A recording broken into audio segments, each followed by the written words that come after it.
Hi అండి, ఈరోజు మటర్ పన్నీర్ రెసిపీని ఎలా తయారు చేయాలో చూపిస్తానండి.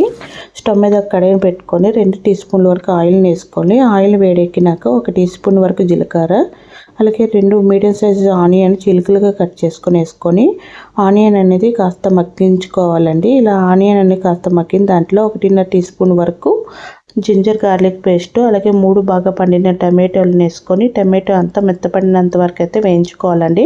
కాసేపటికి టమాటో అనేది ఈ విధంగా మెత్తపడుతుంది. ఇప్పుడు ఇందులో 10 జీడిపప్పులు, 3 పచ్చిమిర్చి చీలికలు వేసుకొని ఒకసారి అంతా బాగా కలుపుకొని స్టవ్ ఆఫ్ చేసుకొని ఇవంతా బాగా చల్లారినాక మిక్సీ అనేది పట్టించుకోండి మెత్తని పేస్ట్ లాగా.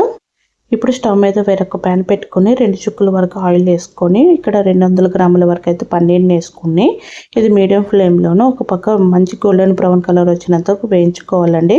2 వైపులా కూడా ఇదే కలర్ వచ్చినంత వేయించుకొని స్టవ్ ఆఫ్ చేసుకోవాలి. ఇప్పుడు స్టవ్ మీద వేయించుకునే కడాయి పెట్టుకొని 1 టీ స్పూన్ వరకు బటరు, 1 టీ స్పూన్ వరకు ఆయిల్ వేసుకొని అలాగే మిక్సీ పట్టించుకొని ఆనియన్ టమాటో పేస్ట్ వేసుకొని 1 నిమిషం పాటు వేయించుకున్న దాంట్లోని మసాలాలు యాడ్ చేసుకోవాలండి. రుచికి తగినంత ఉప్పు, 1/2 టీ స్పూన్ పసుపు, 1/2 teaspoon garam masala, 1 teaspoon వరకు ధనియా పౌడర్ని అయితే వేసుకోవాలండి. అలాగే కారం అండి 1.5 టీ స్పూన్ వరకు అయితే వేసుకొని ఒకసారి అంతా బాగా కలుపుకుని దాంట్లో పచ్చి బఠానీ అండి 1 కప్పు వరకు అయితే వేసుకోవాలి.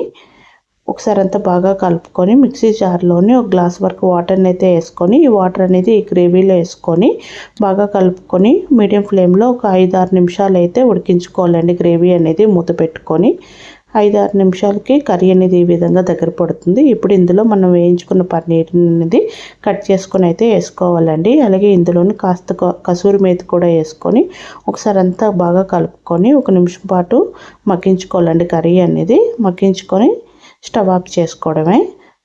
చాలా simple and easy paneer matar masala అనేది రెడీ అయిపోయింది.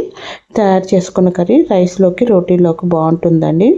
మీకు నచ్చితే ఈ విధంగా ట్రై చేయండి. వీడియో నచ్చితే లైక్ చేసి ఫాలో చేయండి. Thank you for watching.